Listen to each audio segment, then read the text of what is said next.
Bonjour, nous sommes le vendredi 17 mai 2024 et nous allons revenir sur la Nouvelle-Calédonie, puisque depuis lundi de cette semaine, il y a des émeutes et des dégâts par centaines de millions. Comme je le disais mardi, là ils sont à plus de 200 millions de dégâts, puisqu'il y a des centaines de véhicules incendiés, ainsi que des magasins. Et là nous allons parler de soi-disant armement, du niveau d'armement des Calédoniens. En Nouvelle-Calédonie, on est quasiment aussi armé qu'aux États-Unis. Ils ne doivent pas savoir ce que c'est les États-Unis. Parce qu'aux États-Unis, c'est bien au-delà de ce qu'ils pensent. Pourquoi tant d'armes à feu circulent dans l'archipel? Là, ils sont déjà à 5 morts. Mardi ou mercredi, ils étaient à 2, dont un gendarme qui a été tué accidentellement. Bon, tir à friendly fire, tir ami. Déjà 5 morts par balle dans les émeutes en Nouvelle-Calédonie, où un habitant sur 4 serait armé avec 64 000 armes détenues illégalement. Mais d'où viennent ces armes? Qu'est-ce que la CCAT, ce groupe indépendantiste?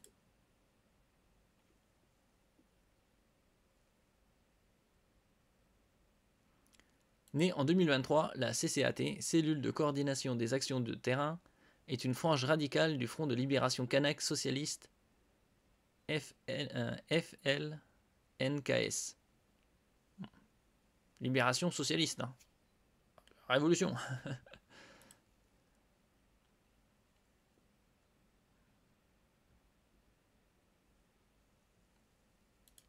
La CCAT rassemble plusieurs mouvements politiques et syndicaux indépendantistes. Comme je vous disais il y a quelques jours, dans une autre vidéo, les Kanaks, ou l'ethnie kanak est minoritaire, puisqu'elle est aux alentours de 40%. Les Européens représentent environ un quart, et les autres, c'est des métis, ainsi que des Asiatiques et d'autres habitants des îles aux alentours mélanésiens, polynésiens. Depuis le vote au Parlement d'un texte permettant l'élargissement du corps électoral, la CCAT s'est largement mobilisée. Oui, parce que ça réduirait le nombre de leur pourcentage par rapport au vote global. C'est des votes qui concernent les personnes qui sont fraîchement arrivées depuis plus de 10 ans, et même celles qui sont nées en Calédonie, mais après 1998.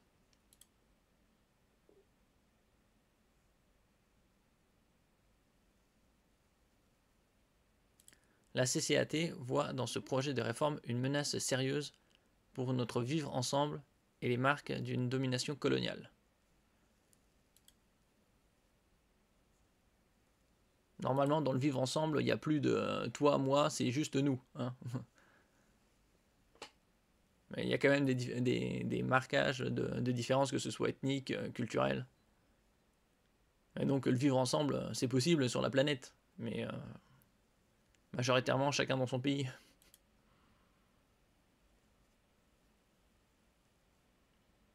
10 membres de la CCAT ont fait objet d'assignation à résidence dans le cadre de l'état d'urgence mis en place par le gouvernement. Ça a été mis en place mardi, l'état d'urgence. Cette organisation est mafieuse, violente, commet des pillages, des meurtres, et ce n'est pas politique, a déclaré Gérald Darmanin.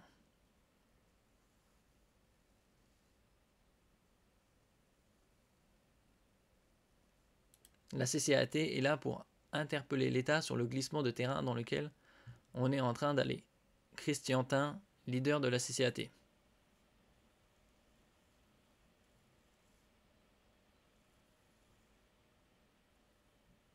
Christiantin a appelé au calme sans lever la mobilisation, tout en précisant que la CCAT n'a jamais appelé à piller des magasins. Après, quelques groupuscules, ceux qui crèvent la faim ou qui sont à un niveau de vie pas terrible, sont sujets au pillage. Puisque le niveau de pauvreté, selon certaines informations, concerne un habitant sur 5, donc environ 20%.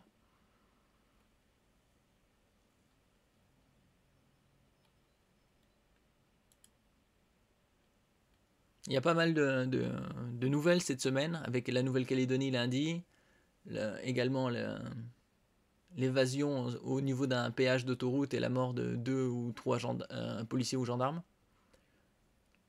Et aujourd'hui, il y a eu également un individu d'une trentaine d'années environ qui a été abattu à Rouen pour avoir incendié un lieu de culte.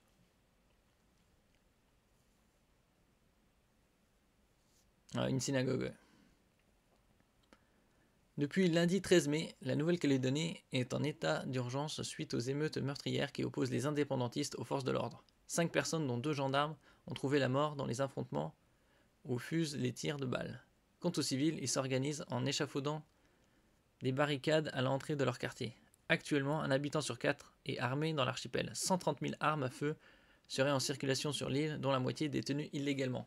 Ils disent dans cet article qu'ils sont aussi armés qu'aux États-Unis. Faut arrêter les conneries. Aux États-Unis, ils ont au moins 3 armes par habitant. Et là, c'est un habitant sur 3 qui a une arme. Et encore, officiellement, il paraît qu'il y aurait aux alentours de 300 millions d'armes. Donc une arme par habitant. Et ça, c'est déclaré. Les conséquences meurtrières des émeutes ont mis en évidence leur omniprésence au sein de l'archipel et soulevé des interrogations quant à leur régulation. Là, on voit 100 000 armes pour une population de 272 000 habitants. Donc, on va dire une arme pour 3 habitants.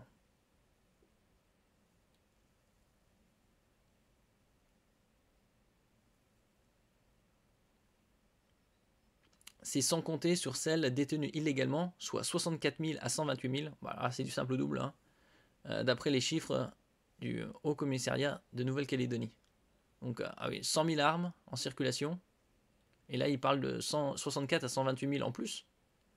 Donc, ouais, donc dans ce cas-là, ce serait une arme pour 2 habitants quasi. Voire une arme quasi par habitant. On savait que ça pèterait. En Nouvelle-Calédonie, reportage dans l'île prise dans une spirale destructrice. Il parle aussi d'ingérence d'un pays du Caucase, l'Azerbaïdjan, qui soutient les Kanaks indépendantistes. Et Gérald Darmanin les accuse d'être derrière ces émeutes. Et le but de l'Azerbaïdjan serait de faire pression sur la France pour qu'elle arrête de soutenir l'Arménie, puisque l'Arménie et l'Azerbaïdjan sont en conflits territoriaux. Un autre point curieux au niveau de l'Azerbaïdjan, c'est que l'Azerbaïdjan est soutenu par Israël, alors que l'Azerbaïdjan c'est un pays musulman en grande partie.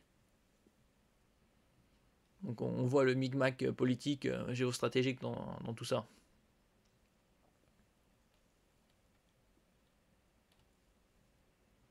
Ici, on a quelques informations sur l'île, enfin, l'archipel, puisque c'est composé de quelques îles. Il y a une île majeure, la Kanaki ou Nouvelle-Calédonie. Date clé de la Nouvelle-Calédonie, 1100 premières traces de présence humaine.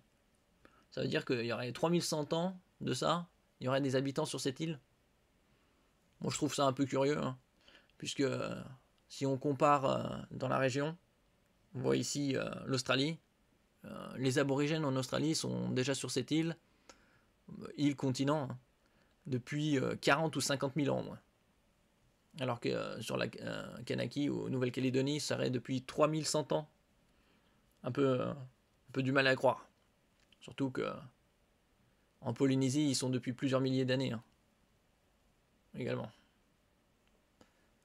1000 ans avant notre ère, civilisation kanak, donc ça fait 3000 ans pour eux. 1774, découverte par James Cook. Enfin, découverte entre guillemets, parce que c'est découverte pour que ce soit répertorié pour les peuples européens. Sinon, ça a été bien découvert bien avant. C'est comme l'Amérique. L'Amérique n'a pas été découverte par Christophe Colomb ni par les Vikings. Ça a été découvert bien avant. 1853, prise de possession par la France. Donc ça fait 171 ans. 1946, fin de l'indigénat. 1984, c'est-à-dire il y a 40 ans, il y avait des grands événements, début des événements, meurtres, émeutes. 1988, prise d'otage à Douvéa. Douvéa, c'est ici, c'est une île, un peu au nord, est. 1998, accord de Nouméa. 4 novembre 2018, référendum, le nom de l'indépendance l'emporte 56,4%. Il y avait un autre référendum 2 ans plus tard, quasi. 4 octobre 2020, victoire du non avec 53,3%, donc ça avait baissé. Et quasi un an après, un peu plus. Troisième référendum d'autodétermination boycotté par les Kanaks, 96% de non à l'indépendance. D'un autre côté, quand on voit ici la population, 271 400 habitants, densité de population 15 habitants au kilomètre carré, ce qui est faible, puisque la densité de population en métropole est 8 fois supérieure, c'est dans les 120 habitants au kilomètre carré environ. Là, on voit 41,2% de Kanaks, 34,7% polynésiens et autres communautés sud-pacifiques, ça inclut les métis, et 24,2%, quasi un quart, européens. 80 à 90% du circuit de distribution magasin de Nouméa a été anéanti, la capitale. Plus de 200 millions d'euros de dégâts depuis lundi selon la CCI. Comme je vous disais, avec tout ce qui avait cramé en véhicules et en magasins, ça se voyait que c'était au moins plusieurs centaines de millions. Donc là, au moins plus de 200 millions. La métropole a envoyé 1 millier de policiers et gendarmes supplémentaires déployés dans l'archipel pour atteindre 2700 vendredi soir. Puisque le décalage avec Kanaki, Nouvelle-Calédonie est de 9 heures. Depuis 13 mai 2024, des émeutes insurrectionnelles secouent l'archipel, vers le début de cette semaine, lundi. L'Assemblée nationale vote le texte de révision du corps électoral. Emmanuel Macron demande l'instauration de l'état d'urgence.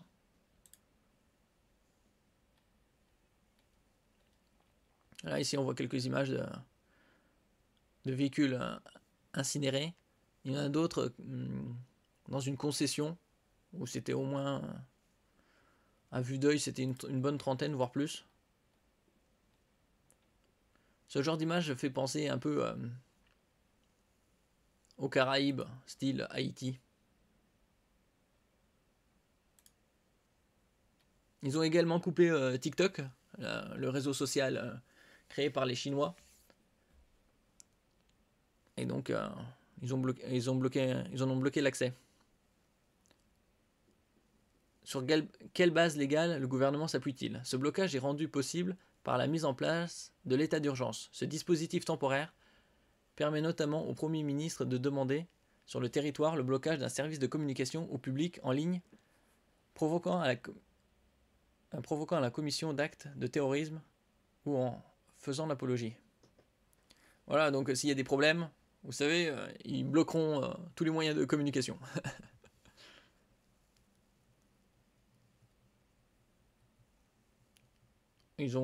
La méthode employée, c'est principalement utilisée, repose sur l'utilisation du système de nom de domaine, DNS, Domain Name System, c'est informatique. Le système d'aiguillage qui renvoie un internaute vers le bon serveur, lorsqu'il cherche à accéder à un nom de domaine. Oui, donc ça veut dire que dans les serveurs, le nom de domaine, à chaque fois qu'il est sollicité, il renvoie vers une autre page. Comme chez les Chinois. Hein, voilà. Existe-t-il des précédents? Non.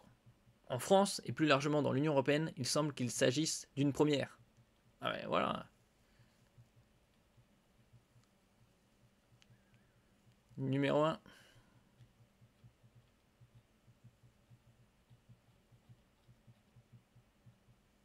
Une autre image d'incendie. Pas mal d'incendies aux alentours des ronds-points aussi, des routes. Les renforts annoncés par le président de la République sont arrivés en Nouvelle-Calédonie. La fermeté et le rétablissement de l'ordre républicain sont impératifs.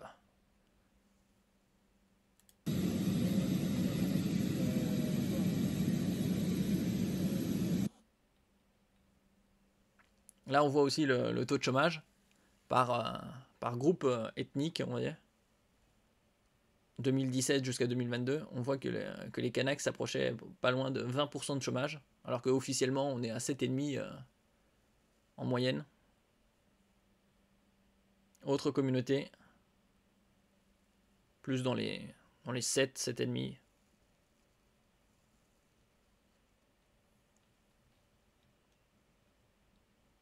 Le niveau d'éducation des 25-64 ans aussi est très parlant.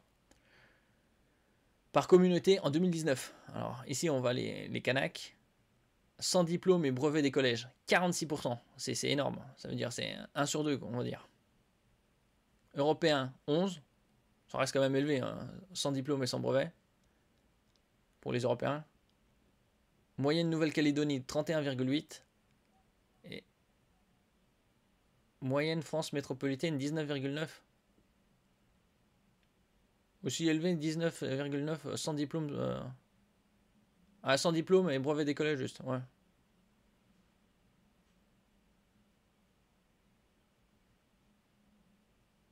Bac plus 2 ou plus, 8,2, les Kanaks. 54,2 européens. La moyenne, c'est 25,4. Et la moyenne française, 37,8.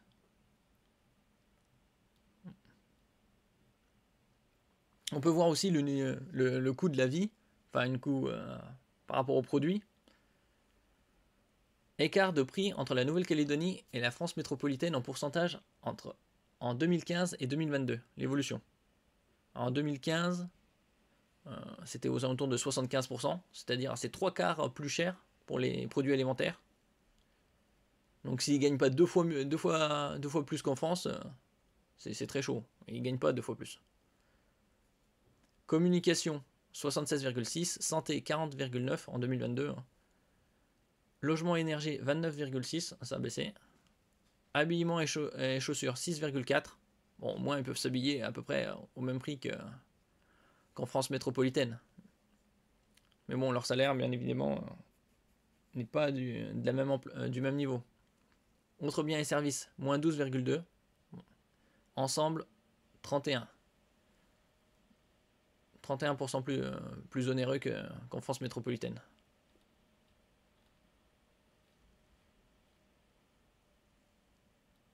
Ici aussi, on voit l'évolution de la population kanak depuis les années 50. Donc elles étaient un peu plus de 50%, donc un peu plus d'1 sur 2. Les Kanaks deviennent minoritaires lors du boom du nickel entre 69 et 72, qui attire de nouvelles populations. On voit là que c'est 2/5, on va dire, 41,2%. Ici, on voit également la proportion en ethnie, kanak, européenne et autres, asiatiques, océaniennes. La population a été quasi multipliée par 5 en 70 ans.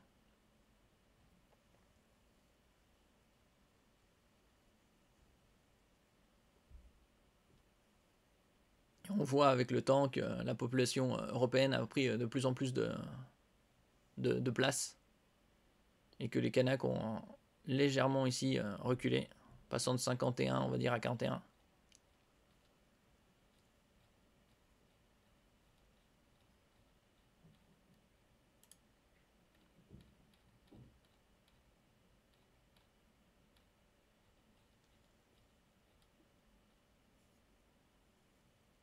Ah, c'est une autre carte historique, fin du 19e siècle.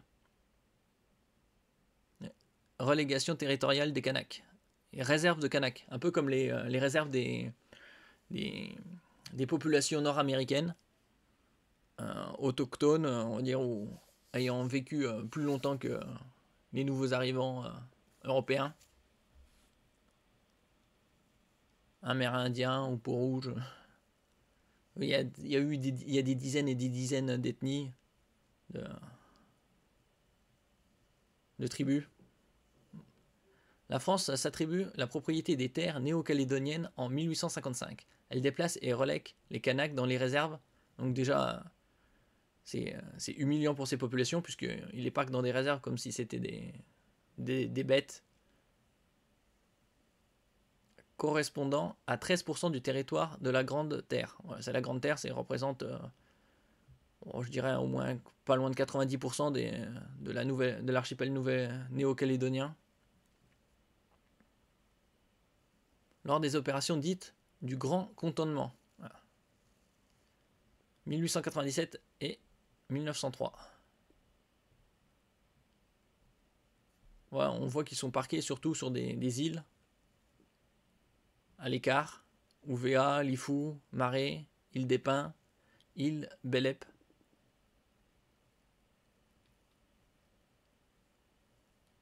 Alors les événements des années 80, événements de 1981 à 1989, lutte pour l'indépendance atteint son paroxysme avec la prise d'otage d'Ouvéa, c'est cette île. En 1988, suivront les accords de Matignon 1988 sous François Mitterrand et de Nouméa 1998 qui prévoit à terme la tenue d'un référendum d'autodétermination. Alors foyer insurrectionnel, en rouge, prise d'otage et affrontement et mort. Enfin, dans quelle proportion? Il y a probablement des dizaines, voire centaines.